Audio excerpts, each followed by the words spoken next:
Once again, 20 odd hours to go. 3 minutes past 8, and we're racing down the start-finish straight. It's Kevin Estre in the Grello Porsche, and in behind it, side by side, the Falcon Motorsport Porsche, making a move to ensure that it stays in second place, but being challenged very, very hard indeed. Next few rows further back, neat, tidy, worked all three abreast into the first corner in about 10th place, but for Kevin Estre did the restart exactly how he wanted to do it, and leads away from Alessio Picariello. And I think 1, 2, 3, Lucas Stoltz in third position. Then the Ferrari of Felipe Fernandez-Laza in fourth. Down the hill they go on the Grand Prix circuit, but they're looking for their moments, and Kelvin van der Linde is getting very, very close to the tail of one of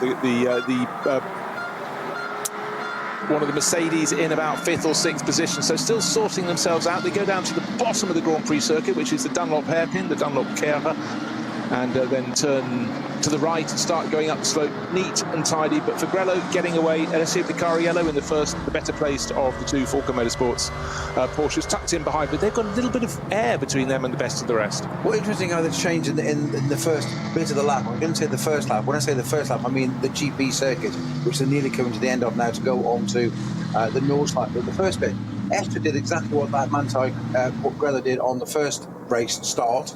It pulled away. Lucas Stoltz in the Get Speed BMW was able to Kelvin van der Linde around the outside of the Lamborghini there. He was fighting very, very hard with Luca Engstler, and he's done it. Got the job done. Job done, and that's important because what's the next corner for him?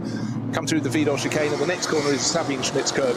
That is a point at which, if you put your nose in front, it should stay there unless something works, something remarkable, unless the car in front is interrupted by something else. But at the moment, there are no tail enders for them to catch for a handful of laps now. This is clean, pure, GT3 racing, and it's stretching out. The sun fully in the face of the drivers as they go through Hatzenbach, then they dive into the shade, come out the other side of it, get towards Hocheichen, they're pressing on. First two cars making a good escape. Lucas Stoltz best of the rest from Felipe Fernandez-Laza. So it's Porsche, Mercedes, Ferrari. And then after that great overtaking manoeuvre, it's Kelvin van der Linde up into 5th place in the BMW for Rover Race. That's what I was trying to say about Lucas Stoltz before Kelvin van der Linde stole the show and made it all about him, and that fantastic move around the outside of the Lamborghini, completely clean, and then just knew where the grip level was, the car and got the job done. But it was Lucas Stoltz at the beginning that was giving the Falcon Porsche a really hard time on those first few corners, literally 2 or 3 corners of Alessio Picariello. Allowing Kevin Estre to get away from him a minute, and then in a matter of 3 more corners, that completely ebbed and flowed again. All of a sudden, the Get Speed hadn't got the pace, and Picariello was able to break away and get onto the boot lid, as it were, of Kevin Estre. And I think Estre was hoping there, just get away, get 3, 4, 5 car lengths, and as he gets to Sabine Schmidt's curve to go onto the north side of the Hatzenbach, I'm sure he'll look in his mirror and think, well, where did he come from? Do you mind? I've got a race to win. I've got a plan here, but I tell you what, no, precisely that. Picariello really into the first corner, and the second and third had to defend very robustly from the Mercedes of Lucas Stoltz, but he must have really pressed on, probably faster than he wanted on his tyres, to just try and keep up with Kevin Estre. And don't forget, we saw the drivers working really furiously to get heat into their tyres before the restart, a whole way around that 26-kilometre formation lap. Most notably Estre. But yeah, most notably Estre, but clearly there was heat or just an awful lot of bravado from Picariello to keep in his slipstream and stay with him. They're opening out a gap of about 2.5 seconds, maybe going towards 3 seconds on the 3rd place Mercedes. That's the number 14 Get Speed car of Lucas Stoltz. But Porsche fans, you can be very happy at the moment. But I tell you what, you've got lots more Porsches to celebrate and cheer on, because the second batch of cars is coming through that final sequence of corners onto the start-finish straight, and their second start in this race, or their first restart, if you want to call it that, is happening now. That's neat and tidy. It's line astern, so that should be without, I shouldn't say this, it should be without incident down the first corner. As I say that, for effective passing manoeuvres, but really sensible, so that's good. Of course, you don't want to have a slip and a tumble after the best part of 2